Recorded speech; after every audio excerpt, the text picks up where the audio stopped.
Paalis na kami mga ka-Cholofi. Hey.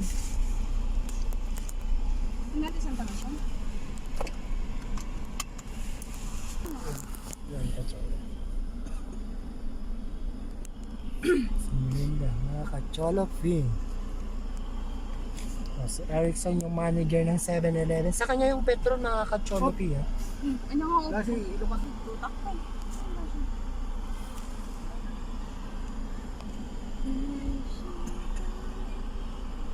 Nga ito mo gayang data ni.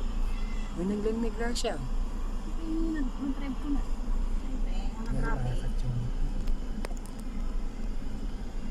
Tapos nandun yung mga kasama. Sa ibang sasakyan mga ka-Cholofi, nandun sila eh.